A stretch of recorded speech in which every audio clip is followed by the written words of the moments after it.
So the next section has to do with reaction mechanisms.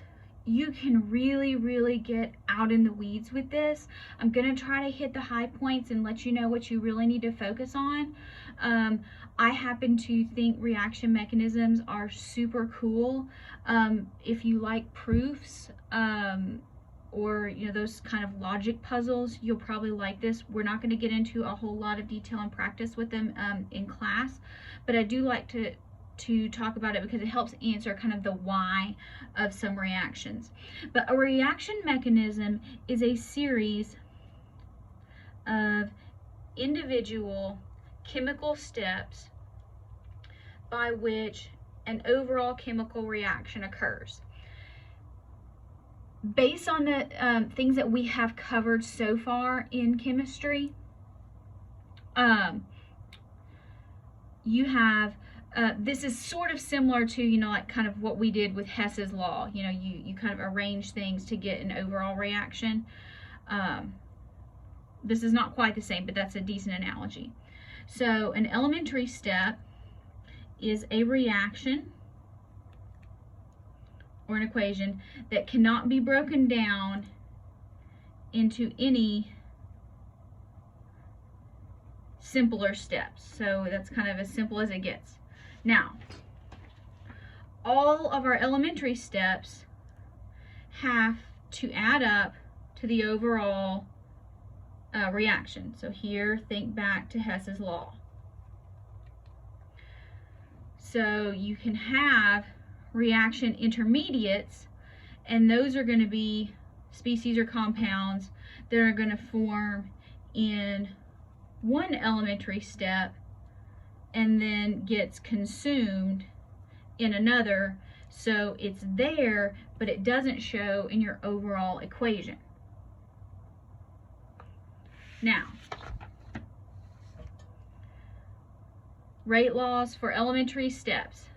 These you would need to understand. Okay, so the number of reactant particles that are involved in elementary steps is called the molecularity. You do need to know what that word means. The most common elementary steps are 1 molecularity. So that would be called unimolecular, or two reactant particles, bimolecular.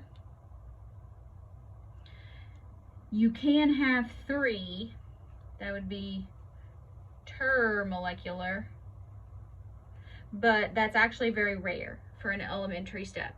Now, unlike when you have your overall chemical equation, and I said the coefficients there don't have anything to do with determining the rate law, you can use the elementary steps to actually deduce the rate law for an elementary step.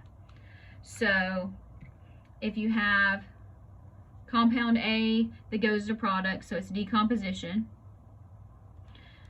it has a molecularity of 1 because you only have 1 reactant in your elementary step. So its rate law can be Ka to the first. If you have 2 molecules that come together to form products, that's a molecularity of 2. So if these are the same, Ka squared, that's a second order. If you have 2 different molecules that form products, still bimolecular, molecularity of 2. Concentration of A, concentration of B. Now, rarely do you have a molecularity of 3, but you can. So these are some examples here. But now, in most reaction mechanisms, one of these steps that you're going to have is much slower than any of the others. So rate constant of one reaction is going to be much less than the rate constant of a second one. And so we call that the rate determining or the rate limiting step. So what ends up happening is the rate law for this rate determining step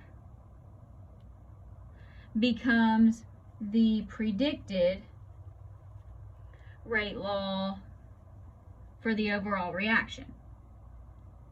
So here, if you look at this energy diagram,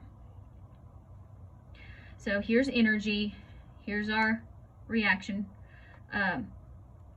progress, so time.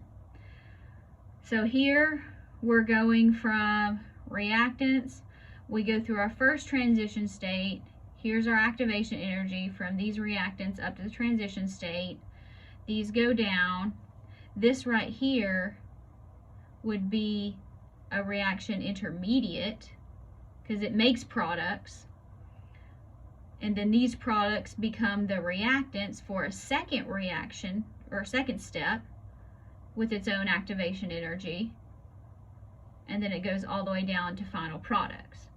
So now you can say heat of the reaction, difference in reactants to overall products. This, what happens in between, this is what we're talking about right now. So this is a two-step reaction. So there are two transition states, two activation energies there, and then you'll have one series of intermediates. So maybe one intermediate and maybe two, depending on how that goes.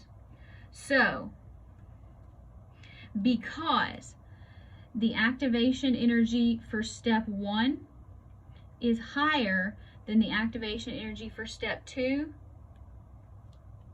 that means step 1 has the smaller rate constant K, so it would be rate limiting. So looking at the energy diagram, you would say step 1, this is your rate limiting step. And so this, your overall rate would be based on predicted from step 1. Because this goes slowly, this happens quickly.